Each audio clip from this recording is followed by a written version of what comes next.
Assam direct recruitment এক্সামত যদি তুমি appear নকৰে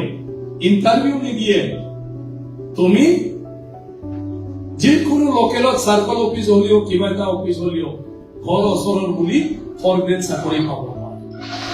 কেৰাণীৰ চাকৰি টাইপিষ্টৰ চাকৰি এলডিএ এসিস্টেন্ট কম্পিউটাৰ এসিস্টেন্ট তুমি হি চাকৰি কৰিব নোৱাৰে পাব নোৱাৰে বুজি পালে আমাৰ ঘৰৰ কাকতে অফিস মানুহ আহিব ডিব্ৰুগড়ৰ পৰা সিলেকশন আমাৰ স্কুলত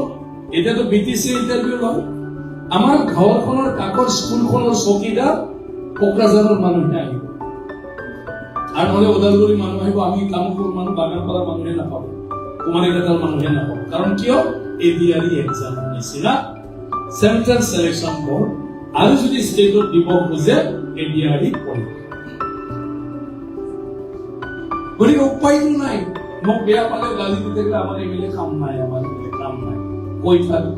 হয় না কই থাকিলে একো নহব খং উঠিলে নিজৰে স্বাস্থ্য বেয়া হৈ যাব মোৰ কি হব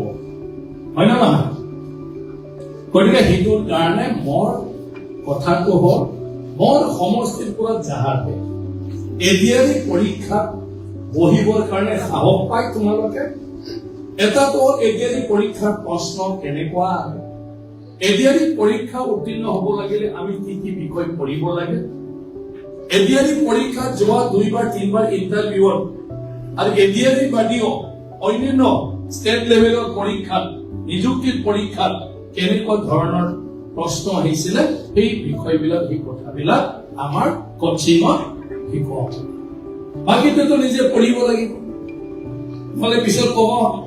কাম নাই এমএলএ কোচিং দিছিলো হয় না নহয় কোচিঙত আমি যেটো পাইছিলো পৰীক্ষাত এটাও নাই কোচিংটো আইডিয়া মাত্ৰ বাকি পঢ়িব ইচ্ছা থাকিব লাগিব মই একো কৰিব নোৱাৰো সেইদিনা কোনোবা কৈছিলে দূৰ হয়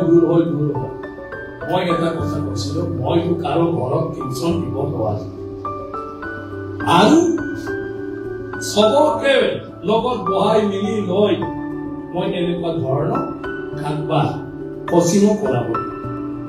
আমি যদি ৰঙিয়াত গৈ থাকি পঢ়িব পাৰো 2 বছৰ 3 বছৰ আমি যদি তামুলপুৰত আহি থাকি 2 বছৰ 3 বছৰ লগত পঢ়িব পাৰো এক মাহৰ কাৰণে সাইকেল মাৰি আহা এক মাহৰ কাৰণে দৰকাৰ হলে ঘৰ ভাড়া থাকা এক মাহৰ কাৰণে বন্ধু বান্ধৱৰ লগত থাকা যাহাতে কোচিংটো পাই এইটো কিয় কৰিব নোৱাৰে আৰু এতিয়াতো ইয়াৰ কৈছো পানীও নোখোৱাবি পানী নিজে নিজে লৈ আহিব কাৰণ এইবিলাক যদি আশা কৰি থাকে তোমালোকৰ জীৱনত একোই নহব গতিকে তোমালোকৰ ধান্দাটো হ'ব লাগে কেনেকৈ আমি কোচিঙত যাই অকণমান বুজি পাওঁ